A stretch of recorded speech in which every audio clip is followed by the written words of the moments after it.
Hello friends, good evening. कैसे हो? I hope कि आप लोग अच्छे ही होंगे। सो फ्रेंड्स, इस वीडियो में हम लोग सामान्य ज्ञान का प्रैक्टिस सेट सॉल्व करेंगे। पूरे 50 प्रश्नों को हम लोग इस वीडियो में सॉल्व करेंगे। अगर आप लोग पिछली प्रैक्टिस सेट की वीडियोस नहीं देखे हैं तो आप लोग प्ले लिस्ट में जाके देख सकते हैं। प्ले लिस्ट में आपको बीएड एंट्रेंस एग्जाम का प्रीवियस ईयर पेपर्स मिल जाएगा 2012 से लेकर 2020 तक का, और वहाँ पे टॉपिक वाइज की भी क्लासेस आपको मिल जाएगी। और उत्तर प्रदेश स्पेशल सामान्य ज्ञान की क्लास हो गई है, आज ही हुई है। अगर आप लोग वो क्लास नहीं देखे हैं तो जाके देख सकते हैं, अपना 10 नंबर पक्का कर सकते हैं उसी केवल क्लास से। जैसे उसमें मैं जो जो टॉपिक क्लियर किया हूं तो आप लोग उसकी नोट्स बना लीजिए। तो चलिए आज के पहले प्रैक्टिस सेट को सॉल्व कर लेते हैं। और आज के इस प्रैक्टिस सेट में जो है यूपी जीके में जो मैं क्वेश्चंस करवाया हूं उसी में से इसमें क्वेश्चंस पूछे गए हैं। तो चलिए स्टार्ट करते हैं। पहला क्वेश्चन है, अल-बरूनी किसके दरबार से संबंध था?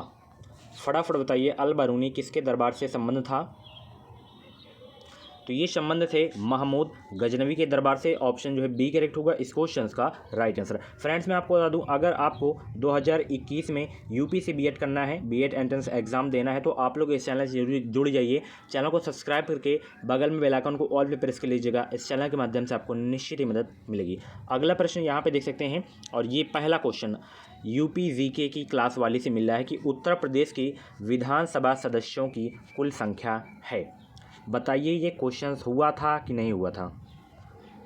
मॉर्निंग वाली क्लास में, यूपी जीके स्पेशल वाली क्लास में आप लोग बताइए जाके। अगर देखे होंगे तो 404 जो है विधानसभा सदस्यों की कुल संख्या है। ऑप्शन डी करेक्ट होगा इस क्वेश्चन का राइट आंसर। ठीक है, अगला प्रश्न यहाँ पे देख सकते हैं, ये भी सेकेंड क्वेश्चन आपका उसी में से यूपी जीके वाली क्लास से। यहाँ पे देख सकते हैं 2 क्वेश्चन मैं आपको बताया क्या हूँ, 5 क्वेश्चन फिक्स है आपके एग्जाम में। ठीक है, चंद्रप्रभा वन्यजीव अब विहार किस जनपद में स्थित है? बताइए ये क्वेश्चन करवाया हूँ कि नहीं करवाया हूँ? मैं फर्जी वीडियोस नहीं डालता हूँ, फर्जी क्वेश्चंस आपके लिए नहीं डालता हूँ। जो डालता हूँ मटेरियल जो सीधे आपके एग्ज़ाम में पूछे जाते हैं, फालतू आपके दिमाग में मैं कूड़ा करकट नहीं भरना चाहता हूँ। तो जो पढ़ाऊँ उतना आप लोग पढ़ें, सॉलिड चीज़ें पढ़ें, स्मार्ट वर्क करें, ताकि आपको फ्री सेट एक मिल सके। तो चंद्रप्रभा वन्यजीव विहार किस जनपद में स्थित है? तो ये स्थित है, कहाँ पर स्थित है? सुबह वाली क्लास देखे होंगे तो ये क्लास में आप लोग इसका आंसर बताइए कमेंट बॉक्स में। ठीक है, उस जिले का नाम बताइए। अगला प्रश्न आप देख सकते हैं, WWF से आशय है। WWF से आशय क्या है? तो W का मतलब वर्ल्ड, फिर W का मतलब वर्ल्ड लाइफ, एंड F का मतलब फंड। ऑप्शन सी करेक्ट होगा इस क्वेश्चन का राइट आंसर। फुल फॉर्म से एक क्वेश्चन जरूर आता है, ठीक है, और जो आएगा आप लोग कर भी लेंगे। ठीक है, अगला प्रश्न यहाँ देख सकते हैं, गंगा नदी जो है निकलती है किससे? ये आपको बताना है, और इस क्वेश्चन में इंपॉर्टेंट लिख लीजिएगा। तो फटाफट बताएं, गंगा नदी कहाँ से निकलती है? तो गंगा नदी निकलती है गंगोत्री ग्लेशियर से। ऑप्शन सी करेक्ट होगा इस क्वेश्चन का राइट आंसर। बहुत ही इंपॉर्टेंट क्वेश्चन है आपके एग्जाम के लिए। अगला प्रश्न आपकी स्क्रीन पे है, भारत में निम्नलिखित में से कौन सी एजेंसी मुख्य रूप से प्रदूषण के मापन से संबंधित है? उस एजेंसी का नाम बताएं जो मुख्य रूप से प्रदूषण के मापन से संबंधित है। तो वो एजेंसी है आपकी केंद्रीय प्रदूषण नियंत्रण बोर्ड। ऑप्शन बी करेक्ट होगा इस क्वेश्चन का राइट आंसर। इसका जो संबंध है प्रदूषण के मापन से संबंध है। ओके, अगला प्रश्न यहाँ पर देख सकते हैं, कोटोपैक्सी एक जागृत ज्वालामुखी है जो अवस्थित है, कहाँ पे अवस्थित है? और इस क्वेश्चन में आप लोग इंपॉर्टेंट लिख लीजिएगा। तो कोटोपैक्सी एक जागृत ज्वालामुखी कहाँ पे अवस्थित है? तो ये अवस्थित है एंडीज में। ऑप्शन सी करेक्ट होगा इस क्वेश्चन का राइट आंसर। तिब्बत की सांगबो नदी भारत में किस नाम से जानी जाती है? फटाफट बताएं किस नाम से जानी जाती है? तो ये जानी जाती है ब्रह्मपुत्र के नाम से। ऑप्शन जो है सी करेक्ट होगा इस क्वेश्चन का राइट आंसर। अगला प्रश्न आप लोग यहाँ पे देख सकते हैं, शिकार परभक्षियों या बाधाओं का पता लगाने के लिए चमगादड़ अथवा डॉल्फिन किस परिघटना का प्रयोग करते हैं? तो ये प्रयोग करते हैं प्रतिध्वनि निर्धारण का। ऑप्शन डी करेक्ट होगा इस क्वेश्चन का राइट आंसर। अगला प्रश्न आपकी स्क्रीन पे है, ये देखिए अगला प्रश्न। इसी क्वेश्चंस में आपको बार बार कहा करता हूँ कि ये क्वेश्चंस बिल्कुल आप लोग घोल के पी जाइए, ये क्वेश्चंस गलत होना ही नहीं चाहिए। ठीक है, वैनसोंग किसके शासन के दौरान भारत आया था? तो ये आए थे हर्षवर्धन के शासनकाल में भारत वैनसोंग। ऑप्शन सी करेक्ट होगा इस क्वेश्चन का राइट आंसर। ये एक चीनी यात्रा था, चीनी यात्री था, सॉरी। ठीक है, नालंदा विश्वविद्यालय को नष्ट करने वाला मुस्लिम शासक कौन था? और ये क्वेश्चंस इंपॉर्टेंट है आपके एग्जाम के लिए। तो वो था मुस्लिम शासक मोहम्मद बिन बख्तियार। ये जो है नालंदा विश्वविद्यालय को नष्ट करने वाला मुस्लिम शासक था। अगर नालंदा विश्वविद्यालय पूछ लिया कहाँ पे है तो बिहार में है, यह भी आपको याद रखना है। ठीक है, अगला प्रश्न आप लोग यहाँ पे देख सकते हैं, चित्रकारी किसके शासनकाल के दौरान अपने उच्चतम स्तर पर पहुंची? किसके शासनकाल के दौरान जो है उच्चतम स्तर पर पहुंची थी? तो ये पहुंची थी जहांगीर के शासनकाल में। ऑप्शन सी करेक्ट होगा इस क्वेश्चन का राइट आंसर। अगला प्रश्न यहाँ पे देख सकते हैं, सांप्रदायिक निर्वाचन वर्ग भारत में पहली बार किस वर्ष में आरंभ किया गया था? तो ये आरंभ किया गया था 1909 में। ऑप्शन डी करेक्ट होगा इस क्वेश्चन का राइट आंसर। आज का जो वीडियो का लाइक का टारगेट है वो है 200 का। अगर मेरी वीडियो आपको हेल्पफुल लगा करे, पसंद आया करो, तो आप लोग इस वीडियो को लाइक ज़रूर कर दिया करें। ठीक है, अगला प्रश्न यहाँ पे देख सकते हैं, 1937 में किन 2 राज्यों में गैर कांग्रेस मंत्रिमंडल थे? 1937 में किन 2 राज्यों में गैर कांग्रेस मंत्रिमंडल थे? उन राज्यों का नाम बताने का प्रयास करें आप लोग। अगर आप लोग हर क्वेश्चन का जवाब जो है नहीं दे पाते हैं तो कमेंट बॉक्स में लास्ट में अपना स्कोर दे दिया करें। ठीक है, टोटल आप लोग बताया करें 50 में से इतना मेरा सही हुआ।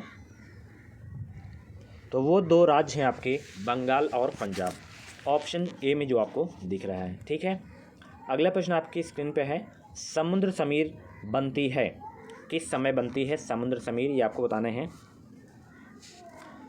तो देखिए, समुद्र समीर जो बनती है वो बनती है रात के समय। ऑप्शन जो है बी करेक्ट होगा इस क्वेश्चन का राइट आंसर। अगला प्रश्न आपकी स्क्रीन पे यहाँ पे देख सकते हैं, विश्व के स्वच्छ जल का कितना प्रतिशत हिमानी बर्फ के रूप में भंडारित है? कितना परसेंट? तो ये है 70%। ऑप्शन सी करेक्ट होगा इस क्वेश्चन का राइट आंसर। अगला प्रश्न बहुत ही इंपॉर्टेंट क्वेश्चन है ये वाला, कि भारत की निम्न नदियों में से कौन सी नदी डेल्टा नहीं बनाती है?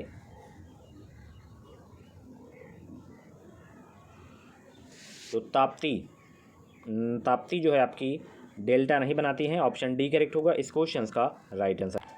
ये तो पहली नदी हो गई ताप्ती, एक नर्मदा है। ठीक है, ये 2 नदियां जो हैं डेल्टा का निर्माण नहीं करती हैं। ठीक है, अगला प्रश्न, निम्न में से किस राज्य की तटरेखा सबसे लंबी है? बहुत इंपॉर्टेंट क्वेश्चन है ये वाला, भूलना नहीं चाहिए आपसे कभी ये। तो गुजरात राज्य की तटरेखा सर्वाधिक लंबी है। ऑप्शन जो है सी करेक्ट होगा इस क्वेश्चन का राइट आंसर। हिमाचल प्रदेश में स्थित दर्रा कौन सा है? यहाँ पे दर्रा से क्वेश्चन पूछा गया है। तो हिमाचल प्रदेश में जो दर्रा है वो है सिपकिला दर्रा, और ऑप्शन जो है ए करेक्ट हो जाएगा इस क्वेश्चन का राइट आंसर। आप लोगों से क्वेश्चन पूछ रहा हूँ इसी से कि रोहतांग दर्रा किस राज्य में स्थित है? कमेंट बॉक्स में फटाफट बताएं। अगला इसमें मिलान करना है आपको। ठीक है, यहाँ पे कुछ फसल हैं और पैदा करने वाले राज्य हैं, जैसे चाय, ईख, मूंगफली, सेब इधर हिमाचल प्रदेश, असम, उत्तर प्रदेश, गुजरात हो गया। तो कौन सी फसल कौन सा राज्य पैदा करता है ये आपको बताना है। ऑप्शन ये देख सकते हैं आप लोग, अच्छे से आपको ऑप्शन दिख रहा होगा। तो चाय के उत्पादन में जो है आपका उत्पादन करने वाला यानी कि पैदा करने वाला जो राज्य है वो है असम। ठीक है, एंड हम बात करें ईख, तो ईख जो है उत्तर प्रदेश में होती है, उत्तर प्रदेश प्रसिद्ध है गन्ने के लिए। मूंगफली गुजरात, सेब आपका हिमाचल प्रदेश। तो ऑप्शन इसमें बी वाला मैच कर रहा है। ओके, अगला प्रश्न यहाँ पर देख सकते हैं कि इन राज्यों में साझा उच्च न्यायालय है? किस राज्यों में जो है साझा उच्च न्यायालय है? तो वो राज्य हैं महाराष्ट्र और गोवा। ठीक है, ऑप्शन सी करेक्ट होगा इस क्वेश्चन का राइट आंसर। अगला प्रश्न इस क्वेश्चन में इंपॉर्टेंट लिख लीजिए पहले, कि हुमायूं नामा की रचना किसने की थी? बहुत इंपॉर्टेंट है। तो हुमायूं नामा की रचना की गई थी गुलबदन बेगम के द्वारा। ऑप्शन डी करेक्ट होगा इस क्वेश्चन का राइट आंसर। अगला प्रश्न, भारतीय परिषद अधिनियम 1909 का सर्वग्राही का नाम है? क्या नाम है? इसका नाम है मिंटो मार्ले सुधार। ऑप्शन सी करेक्ट होगा इस क्वेश्चन का राइट आंसर। गौतम बुद्ध का जन्म स्थान क्या है? बौद्ध धर्म से क्वेश्चन यहाँ पे पूछा गया है। तो गौतम बुद्ध का जो जन्म स्थान है वो है लुम्बिनी। ऑप्शन डी करेक्ट होगा इस क्वेश्चन का राइट आंसर। गौतम बुद्ध की बारे में जो हमें बताया हूँ टॉपिक वाइज क्लास में, अगर नहीं देखे हैं जाके देख लीजिए हिस्ट्री वाली क्लास। अकबर द्वारा बनवाए गए उपासना भवन का क्या नाम था? इबादत खाना अकबर द्वारा बनवाया गया उपासना भवन का नाम है। ऑप्शन सी करेक्ट होगा इस क्वेश्चन का राइट आंसर। निम्नलिखित विद्वानों में से हड़प्पा सभ्यता का सर्वप्रथम खोजकर्ता कौन है? बहुत इंपॉर्टेंट क्वेश्चन है, हिस्ट्री से भी क्वेश्चंस लगातार पूछे जा रहे हैं। तो हड़प्पा सभ्यता की जो खोज करता है कौन है, कमेंट बॉक्स में बताने का प्रयास करें। तो वो है Dayaram Sahni, option D correct होगा इस क्वेश्चन का राइट आंसर। अगर मोहनजोदड़ो की बात करें तो रखाल दास बनर्जी आपको याद रखना है, ठीक है। अगला प्रश्न, अजंता की चित्रकला कृतियों में वर्णित कथानक है, किसका कथानक है? तो इसमें है जातक के कृतियों में वर्णित कथानक है, ऑप्शन जो है सी करेक्ट होगा इस क्वेश्चन का राइट आंसर। ये भी क्वेश्चन हिस्ट्री से, सिंधु घाटी सभ्यता का पत्तन नगर बंदरगाह कौन सा है? ये सारी के सारे मेरी नोट्स वाली क्लास से क्वेश्चंस मिल रहे हैं।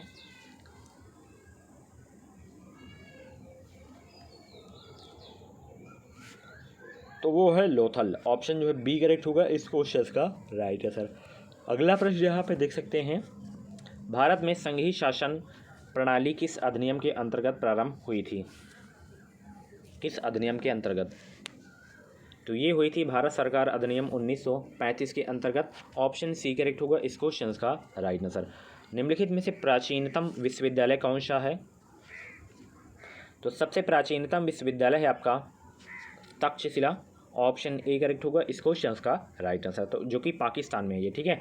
हीराकुंड बांध किस नदी पर बना है? ये सारे के सारे क्वेश्चंस मैं करवाया हूँ जियोग्राफी की क्लास में, बहुत ही इंपॉर्टेंट वो क्लास है आपके एग्ज़ाम के लिए, सारे के सारे क्वेश्चंस उसमें से ही मिलेंगे आपको जीके से। तो हीराकुंड बांध जो है ये किस नदी पर है? महानदी पर है, और ये सबसे लंबा बांध है। सबसे ऊंचा बांध कौन सा है? टिहरी बांध, ठीक है। अगला प्रश्न यहाँ पर देख सकते हैं, निम्नलिखित में से कौन सा भारत के प्रथम परमाणु रिएक्टर से संबंधित है?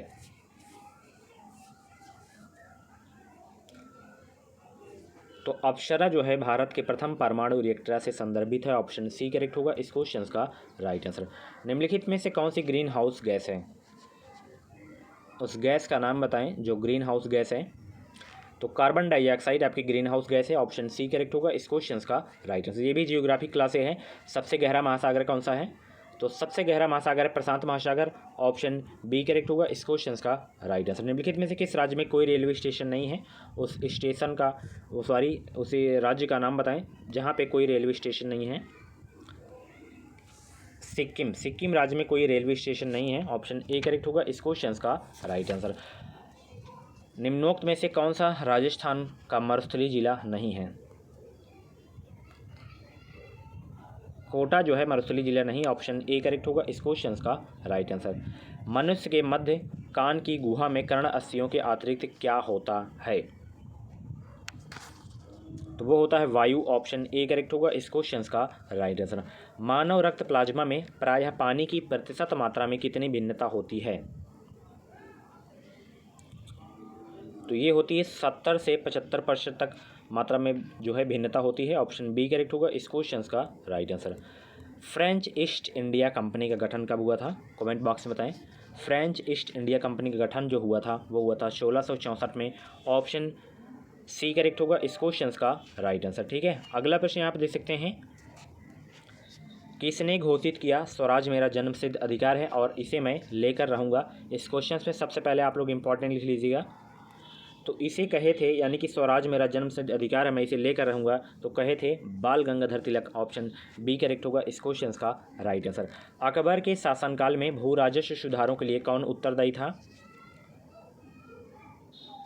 टोडरमल उत्तरदायी थे भू राजस्व सुधारों के लिए, ऑप्शन जो बी करेक्ट होगा इस क्वेश्चन का राइट आंसर। ये भी बहुत ही इंपॉर्टेंट क्वेश्चन है, अक्सर ये वाला क्वेश्चन पूछा ही जाता रहता है। महावीर की माता का नाम यहाँ पे पूछा गया है, ये भी क्वेश्चन हिस्ट्री वाली क्लास से है।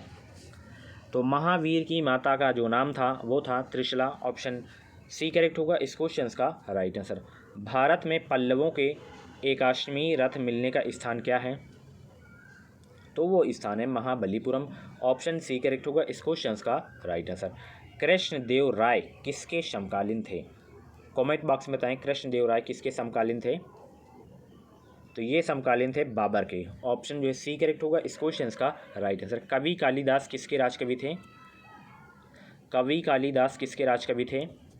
तो ये थे चंद्रगुप्त विक्रमादित्य के, ऑप्शन सी करेक्ट होगा इस क्वेश्चन का राइट आंसर। भारत का राष्ट्रीय पंचांग किस काल पर आधारित है? बहुत इंपॉर्टेंट क्वेश्चन है। तो भारत का राष्ट्रीय पंचांग किस काल पर आधारित है? तो ये आधारित है शक संवत बोल सकते हैं, सक्काल बोल सकते हैं। ऑप्शन सी करेक्ट होगा इस क्वेश्चन का राइट आंसर। अगला प्रश्न आपके स्क्रीन पे यहाँ पे देख सकते हैं, उत्तरी भारत की प्रथम मुस्लिम महिला शासक थी। ये क्वेश्चंस कई बार आप लोग कर चुके हैं और याद भी हो गया होगा। तो वो हैं पहली महिला शासिका Razia Sultan. Option A correct होगा इस क्वेश्चन का राइट आंसर। अगला प्रश्न यहाँ पे देख सकते हैं, वैयक्तिक आय किसके समतुल्य है? वैयक्तिक आय जो है किसके समतुल्य है? तो ये समतुल्य है प्रयोज्य निजी आय में प्रत्यक्ष कर जोड़ने के बाद उसमें फुटकर सरकारी प्राप्तियां भी जोड़ दी गई हों। ऑप्शन जो है सी करेक्ट होगा इस क्वेश्चन का राइट आंसर। अगला प्रश्न आप लोग यहाँ पे देख सकते हैं स्क्रीन पे, चावल का सबसे बड़ा उत्पादक है। चावल का सबसे बड़ा उत्पादक कौन है? उस देश का नाम बताएं जो चावल का सबसे बड़ा उत्पादक है। और ये क्वेश्चंस करवा भी चुका हूँ मैं।